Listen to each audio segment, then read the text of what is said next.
Hello everybody, my name is Starrapter and welcome to the channel. This is my recap for Star Wars The High Republic Starlight Go Together, a part 2 written by Charles Soule. This is a short story included in Star Wars Insider issue number 200. So this takes place after Lord of the Jedi, also written by Charles Soule. This is about a day after the opening ceremony of the Starlight Beacon, and there's a military debriefing that is headed up by Chancellor Lina So. You also have the character of Admiral Kanar, who is at the Battle of Kur, and you also have the Marshal of the Starlight Beacon herself, Avar Kriss. Now, they are debriefing about the events that happened at the Battle of Kur, which was the Republic and the Jedi versus the Nihil, headed up by this character called Kassav.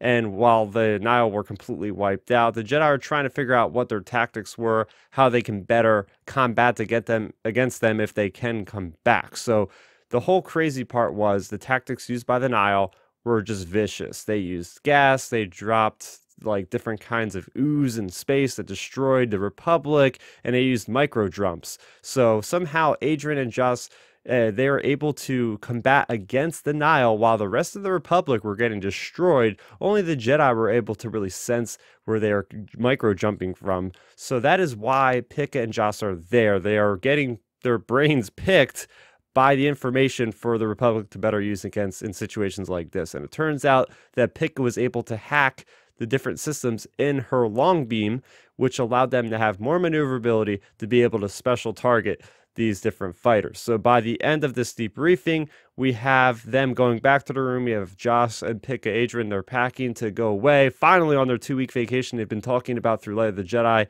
and the previous short story. And we have Admiral Kanar showing up and inviting them a position aboard this new special task force that is going to hunt down the Nihil, because, well, they are probably still out there. You know, they thought they destroyed them all at the Battle of Kur, but there's a good chance there are still Nihil out there. So that is how this ends, is that we have them accepting the invitation, Joss and Pikka, but they first are finally going to take that long-awaited vacation. So I did enjoy this short story. This short story tells the power of short stories in the High Republic.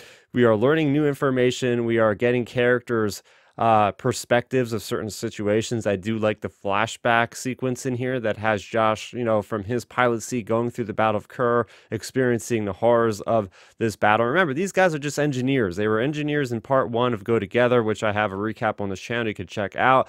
They were just fixing up the Starlight Beacon for its opening ceremony. Then they get dragged into the big old great disaster, and from there on they've just been working very, very hard. But I like that perspective of the ordinary Republic citizen, what they are doing during this time of the High Republic. And next month we have a short story by Kevin Scott. So for more recaps on the High Republic short stories and a lot more on the High Republic in general, make sure you go ahead and subscribe to this channel and tell me what you thought about this video. That is going to do it for me, Starrapter. Thank you so much for watching, and may the Force be with you always. Thanks for checking out the video. Please hit that thumbs up symbol. It helps me know that I'm making content that you guys enjoy. And if you enjoyed this video, I also include 2 videos down below you guys should check out. And please consider subscribing to this channel. It helps support me, and it notifies you guys of when I get new videos up on the channel. You can also contact me on Twitter, Facebook, and Instagram at Starrapter.